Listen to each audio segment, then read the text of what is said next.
Good afternoon, everyone. This is Mike Walmsley. Welcome to today's webinar.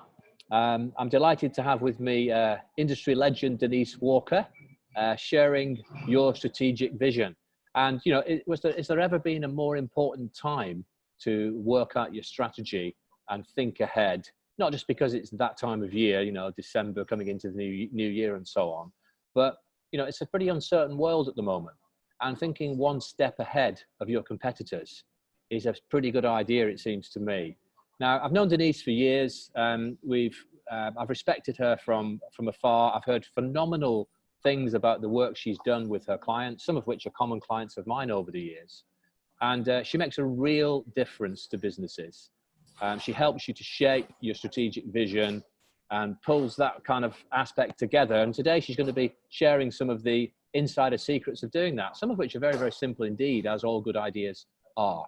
So Denise, it was great to film you a few years ago when you did some sessions on management, but I know at the board level, your strategic advice that makes a real difference. Could you tell the audience a little bit about your background, please? Yeah, of course, Mike, and thanks for that welcome and introduction. I don't know about legend, but thanks for it, I'll take it. I have been in the recruitment industry for more than 3 decades, and during that time I've been a rookie and a senior consultant and a manager with Reed. I set up my own recruitment company that I sold 12 years later in an MBO. I did some work as a director with the REC, as setting up an organisation that helps startups in our industry. And I've been running absolutely business for the past 13.5 years. During that time, I've seen massive changes in the industry. But what's been similar throughout that is that great service, deep knowledge, deep dive, understanding of a sector and being a real specialist in it works really well. But the most important thing is keeping an eye on the future and making sure that you, your team, your business is fit for purpose, not just for now, but for what's coming. So it's all exciting, and I'm as addicted to our industry as I've always been.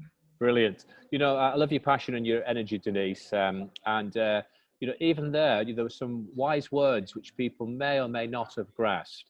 One of those is that focus on quality. Everyone seems to think they give a great quality service. How many people do proper, robust service checks where they actually built that into their way of operating? And that's something that comes out of strategic planning, is it not really? Absolutely. When you're strategic planning, it's basically knowing what it is you want your business to be, what looks good. And it's really important to define what looks good in your organisation, because not everybody wants the same thing. And if it's customer led, and I know customer for me is all your audiences. So for recruiters, it would be candidates, clients, anyone else that's part of your world. What is it they want from you, and what looks good in from their point of view? And if that's built into your strategy with your vision, with strategy behind it as to how you achieve that, what good looks like, then it makes it happen. My way of doing it, when I work with clients, is to make sure that the vision includes values, standards, if it were, but it's right for that organization. And then if everything flows through the way you run your business, be it operational, candidate management, client management, even how you sell, the nature of selling is consultative nowadays in most cases. It gets a great response. But if you don't want that, what looks good in the way you do your BD? Because all your messaging needs to reflect, your actions need to reflect your messaging. So if it's built in through operations, built in through the way you manage people, from attracting them into your business to developing them and rewarding them, then your values and what you want to be famous for are lived and breathed. And that's what can make businesses grow much faster than their competition. I love that comment, lived and breathed, you know, get it in the DNA so people are living the values on a day-to-day basis. And the question on the slide, you've kind of hinted at some of the answers to it already, Denise, and thank you for that. But what would you say are the key components that define a strategic vision? Okay, I think there are two key components. The one is the vision itself, and the vision itself includes your I've got a number of things here.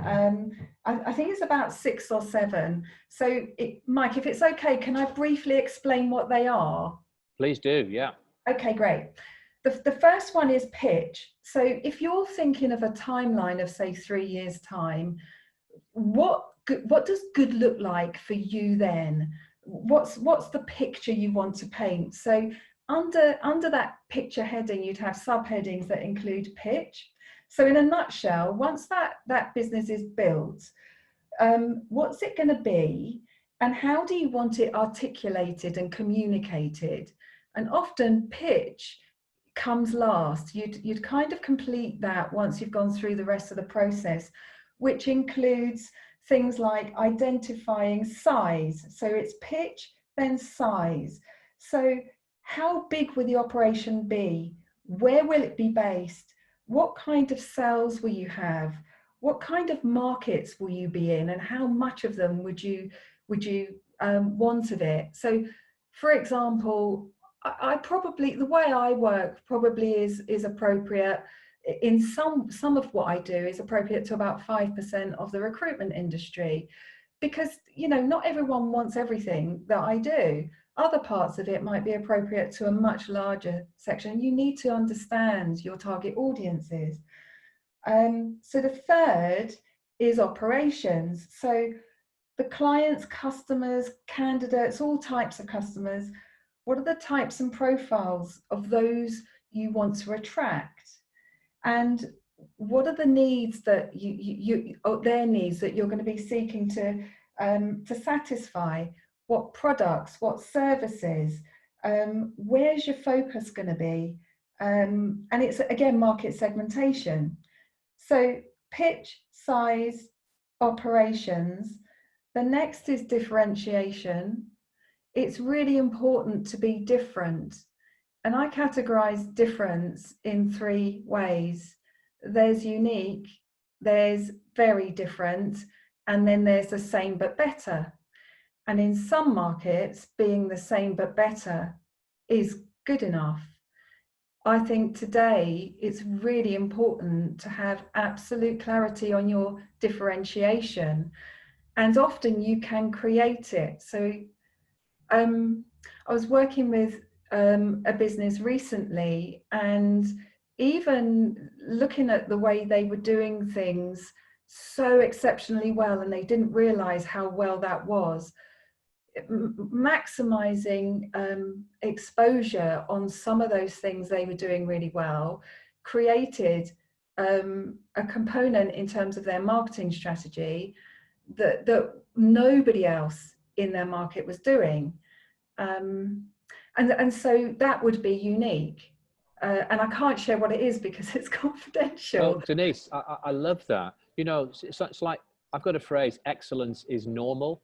So when you're very, very good at something, you kind of just think other people must be doing it, but often they're not. And so it's the way you're explaining this is it's not a complicated thing. You're very calmly drilling down into very simple specifics, and you've more to come, of course. But is it actually quite a simple thing to start to build a strategic vision, would you say?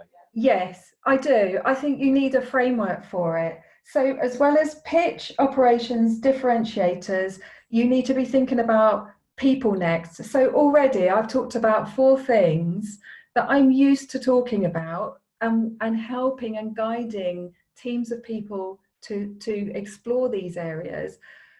But sometimes they, if they're on their own, they might not think about certain aspects of their strategic vision. Often when I first start working with an organization, they've really only focused on size and turnover. So turnover, the income, EBIT, or however they want to measure it, is always there.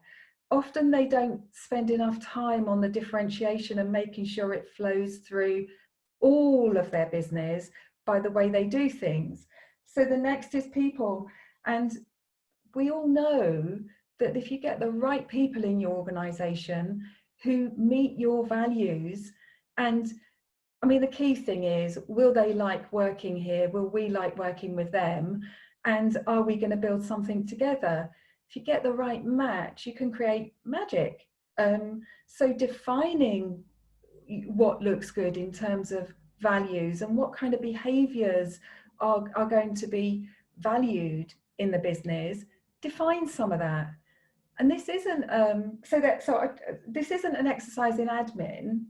This is an exercise in actually writing something that will become real. So it's well worth doing that and thinking about it. And the last thing is, you as individuals, as owner managers or leaders, or even if you're doing this as part of a team, how will you feel when you achieve this vision? It's really important that you look after yourselves as individuals, because you're going to create something, you may as well enjoy it.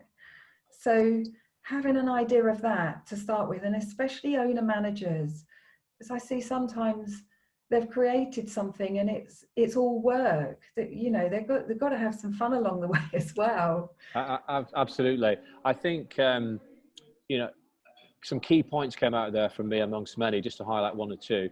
One is everyone shares in that success, not just the person who's selling up for millions at the end of it. Absolutely. I think the values, people often overlook this. And I know a lot of recruitment directors get suckered in by the billings. Quick story for you, Denise. You may have come across these things. Two businesses I knew both hired the same person and both fired the same person. And the person was billing 400,000 in the first business and they fired her. And she was billing not far off the same in the second business and they fired her. And they said the billings went up after they got rid of her. That's quite a brave move, but they hired her because they thought she did the billings, and she did, but she caused a nightmare and turmoil and unrest and problems and heartache for people in the business. So getting those values and behaviors defined is hugely important, isn't it? Massively. And I think if you see, the thing that's made a huge difference with the majority of my clients is where I help them to define what their version of good looks like in terms of values and what it means in terms of behavior. Because once that is, and it's not a big deal in terms of you've got to tick this box or that box or whatever. It just keeps in mind the values that you're looking for when you're hiring people. So it's not just about the level of billings for a senior recruiter. It's about how they do it and the effect they have on others, especially if one of your values is to do with teamwork. Because I think if you can create so much more with teams than the individual component parts. However, if your strategy is to have individual lone rangers who are really good at billings in their own right, and you can set them up as in isolation, so it doesn't matter if they don't get on with each other, then so be it. That's your strategy. Make it work so that there's no negative impact on the other, but be aware that that's what you're going to do. The problem I see is where people believe they've got stated values and stated strategy, and it's not clear to everyone, so there's confusion and conflict. Very interesting, which leads us on to the next question. Before I do that, just to say, if anyone attending this session wishes to pose a question to Denise or get some greater clarification on a key point, please just pop that into the chat room and I'll pick that up for you. So next question, Denise, is this: how do you begin setting the scene with your team? Right. Okay. So there's a really simple process to this, and I'll share what I do. And other people might do it in a different way. But it's basically everyone gets an invitation, and it's an agenda, and they know what the objectives are. So it's basically, we want you to contribute to the future of the organisation, and there's always a time scale. Now, in some cases, you might be looking at 3 years, so that by the end of the overall process, you can define the 1-year plan towards that vision. I find anything long, like past 3 years, is too far. But sometimes it's only a year, especially if there's quite a bit to sort out in order. So you kind of go from your current state to the required state in order to build. So sometimes just a year is long enough for the first one. And especially when it's a team of people that, I work with boards all the time on this, but sometimes I work with operational teams, because it's really important that they've got great ideas to contribute. So you agree a timescale, they know what the objectives of the workshop is, and they know they've got an idea of what we're going to do. Their prep is to come with some ideas in advance, to give some thought to the size, the area of operations, the differentiation, and the style. And by style, I mean how people behave, the cultural things. Each person, normally I work with up to 7 people, because that's a really good team size. Any more than that, it doesn't quite work so well. But I have done this with 2 or 3 people as well. And each person presents their ideas to start with, and everyone listens and gives it respect. Once everyone's presented, there's often a real eye-opener, especially with some of the creative ideas that come out, and that part's really fun. Once that's happened, there's discussion, and the best bits, people think, right, well, that could work, that could work, that could work, and you just start to come together to agree what it could look like, taking the best bits from each person. Does that make sense so far, Mike? Certainly. And what I love about that is, and just in case anyone's missed this, how you are cleverly buying people into the vision by getting them to contribute to the creation of that vision. Love that, Denise. You know, I worked with a business strategist who told me that in a bigger company, they went round with an iPhone to every single person in the business and got them and filmed them talking about these kinds of things, but on a little video clip. So on a bigger scale, they got everyone to feel like they were participating in the creation of the vision. So interesting how you can do these things. It's amazing. There's lots of different ways. I like that idea, Mike. I might take that for myself. Okay. But what I hear after that is that the excitement that some people, if they've not done any strategic thinking in the past, and it's the first time, they can be a little bit overawed with it, because often mid-level recruiters are used to just looking at the next quarter, and they're not used to looking up for the next year, maybe 2 years, not all the time, but sometimes. But always the response afterwards is they've been heard, they've had a voice, and it's the most exciting thing. Sure. I think so to some extent you've covered the next question about ways to get the team excited and committing to fulfilling the vision. Is there anything else to add? Yes. To that? So at the end of it, so the excitement starts as soon as you're in the workshop. After you've agreed what good looks like, the most important thing is to look at, okay, so if that's where we're going, where are we now? Let's have a picture have a snapshot of where we are now. And that's an easy way to do that, is a SWOT analysis. And, you know, it's really good practice, I believe, to celebrate all the strengths. What's great about this organisation? What more could we do with those strengths? What are the weaknesses? And sometimes they are in both categories. So like the example I shared with you earlier, that a particular team are really good at one thing. The weakness with the same heading was that there were just tiny bits missing. So a little bit more would make that even more exceptional. And they weren't shouting about it. So it was both a strength and a weakness. What's really important, though, is the opportunities and threats, the external factors, because there are sometimes outside factors that could make what a company is already good at even more valuable to external, from an external perspective. And they also obviously need to be considerate and be thinking of the risk, considering the risk too. Once that's in place, they agree the top 3 objectives to work on for the 1-year plan.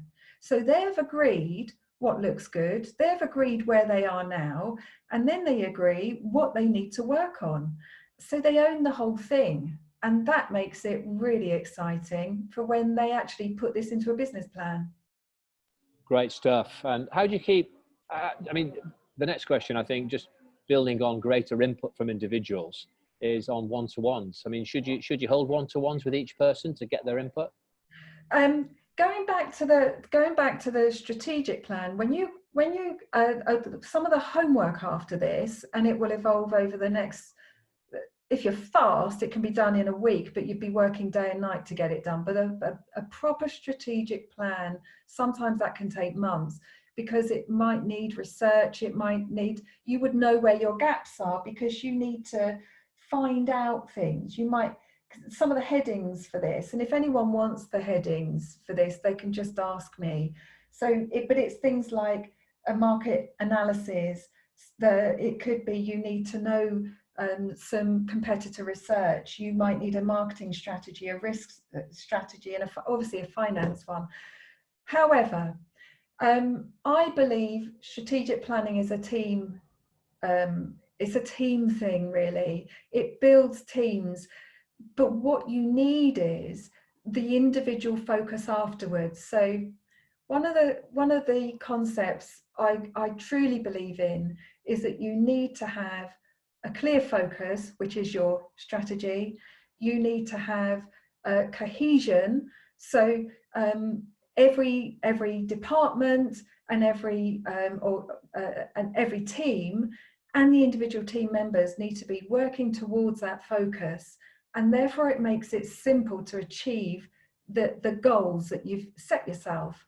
So that was a long way of explaining that one-to-ones are appropriate when it's to do with how they contribute in their team towards the overall overarching plan. Brilliant. Does that make sense? And well, in fact, I've just had a comment coming in the chat room saying, brilliant, it's given me some great ideas for my meeting tomorrow. So it sounds like it's hitting the spot. Next question for you, Denise. How do you build in the actions so that the vision becomes reality? And there's so many strategic plans that you just sit on the shelf and, you know, everyone gets excited and nothing happens. What's your take on making the actions become reality? Yeah, we need to avoid wallpaper and the old shelf development. I think that the thing with this is you all agree the plan, and then it's important to have regular reviews about that celebrate the successes, so achievements towards the plan, and keep the teams on track. So if you're looking at board meetings, and if I'm working with a board, the board meetings are set. With the larger organisations, they've always been set. And it's not just about reviewing the numbers and the growth, it's about these other softer elements. Have we achieved them? How do we gauge it? What's the general feel? So with teams, and you know what, Mike, you can do this kind of strategic planning for yourself if you need to.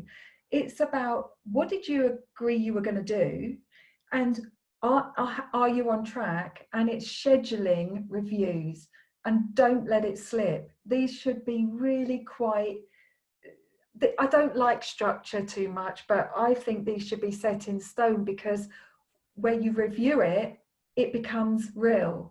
If you forget it, you're going to go off on a tangent. You're going to end up somewhere else.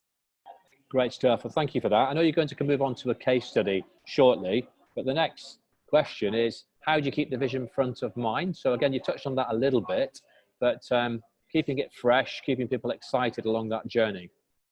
There's lots of different ways that I see. A lot of the stuff I do is really confidential, and I'm so grateful to the clients that were happy to be named on my website. So I can't share individual case studies, but I can tell you generally, and I can maybe think of one that I've run.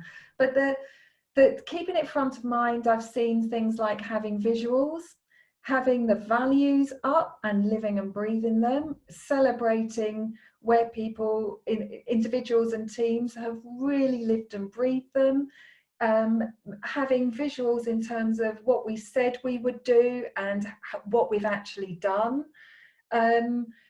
mentioning them in, I don't know, if you have whole company get-togethers, keeping them alive that way. These need to be, these objectives need to be lived, breathed, celebrated, and kept on track. And that's what grows businesses.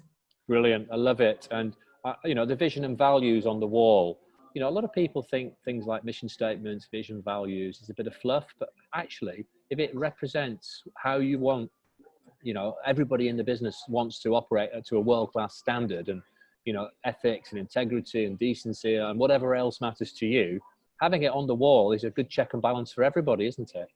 Yeah, but what's really what really works is when those values are threaded through your, I call it a platform, and I call it your assets platform actually. So because it's an asset when all your values, the way you want things done, it's not like micromanagement. This is what looks good here, and our infrastructure, our platform has all those values built through them. So when anybody joins the business, they know what good looks like, and they're given the framework to achieve it and excel. And actually, I know I focus in L&D, but sometimes by just getting that platform in place and even shoring up what's already there can improve and enhance performance, confidence, engagement, and buy-in more than any course, because people can come into your organization and do exceptionally well just because they've got all the tools and the know-how. And it doesn't mean they have to do it all exactly like you. You don't want clones. What you need is that even if they're doing, in my experience, 70%, let's take Billas, they can bill 3, 4, 5 times more than your nearest competitor that doesn't have that in their business. Love it. And again, you know, simplicity, plan it out, think about it, involve people. And part of that might be having the best tools for people so they can bill more, even if they're, you know, reasonable standard, not super billers. Absolutely. And the thing is how they're rewarded too. I know you've gone on to the next slide, Mike, but it's just how they're rewarded. So if you recruit against those values, you develop people against it, you promote them against it, then you avoid the risk of creating people that are lauded for their high billing and not maybe for their behavior. In order to be promoted, maybe people need to meet both requirements, not just one. And if that then protects your organization from maybe making mistakes, unless you want that kind of environment, and then go ahead. Totally. You know, we're coming on to the case study, but you just reminded me of, I filmed Sir Eric Peacock talking about, I think it was Western Airlines in the States. I can't remember the name of the airline. And he said their vision and one of their values was about treating people with respect. Yeah. And this person came for an interview, went into the interview room, and the person interviewing then said, I'd like to get straight to the point. Thank you for coming, but we've decided not to continue with your application. I'd like to explain why. When you were waiting in reception, you were rude to the receptionist, and that doesn't meet our values of treating people with respect. So here's a voucher for $250 for a flight back home with our compliments. I'd like to thank you for coming, and all the best. And they didn't do it as brusquely as I've just done, but they were basically assessing at every level, is the person living the values, which I thought was really interesting. Oh, that absolutely. And actually, even if I know we're talking vision and strategy now, but isn't it true in life, Mike? You know, if you need to behave how you say you are, if there's a disconnect between what you state is good about you, your organization, your teams, whatever, and then the behavior doesn't reflect that, then it's not authentic, and it kind of stops growth, because people see through it, even if it's not as obvious as somebody being rude to somebody in reception. Sure. There's a lot of leadership work now around authenticity, of course, isn't there? So I'm just conscious of time, Denise. Sorry. No, not at all. You don't say sorry. It was fascinating. Notwithstanding this, the confidentiality aspects, is there anything you can share or give us a case study of how things might pan out?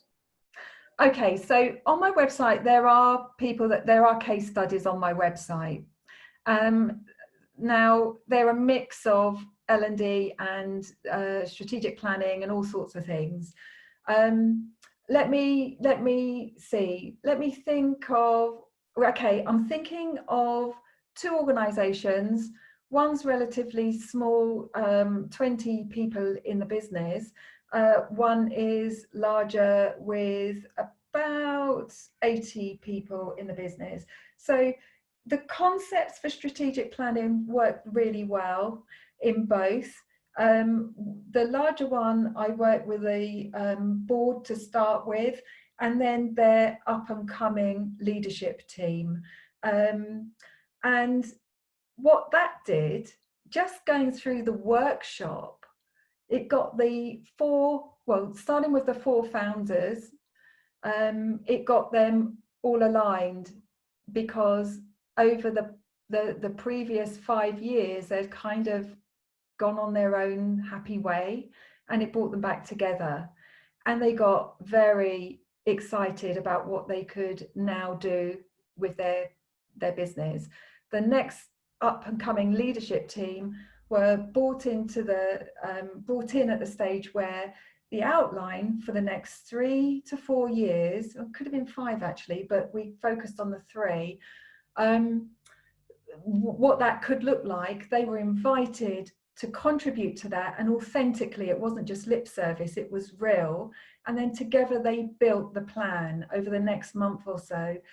That business grew 3 times faster than they expected, and actually we hadn't factored for that. And so it was a little bit hairy, and to say the least. Needed to resource quicker, and at one point they needed to turn some business away. That's the bigger business, and the other business, a smaller one, massive engagement, massive teamwork, same process again. They probably only had about 15% of their target market, and they really wanted to get to 35% within 3 years. They were within that by 18 months. That's all I can say, because if I say any more... Wow, Denise, I think enough said. What a nice problem to have, where you've got 3 times the growth and you need to hire more people. So enough said. I think the unleashing the power of the team is what comes through loud and clear on that. So I'd just like to ask if anyone has any more questions for Denise before we conclude. So if you have any final questions, please pop them in the chat room. But in the meantime, Denise, fascinating. You and I have worked together on and off over the years, and met and had coffees and an occasional drink, obviously. What I've always liked about you is your common sense approach, simple, effective strategies, calmly deployed, and just making it easy to understand. So thank you for sharing some of your wisdom with us today. Looks like we don't have any more questions coming in. So a big thank you. If anyone wants to look up Denise, you'll find her at absolutelybusiness.co.uk. Denise, thank you ever so much. Pleasure. Thank you all for listening. So finally, guys, I've got some live training on in London, some management training. So if anyone's interested in that, there's my little plug for me at the end of it. But thank you once again, Denise, and look forward to working with you in the future. Cheers now.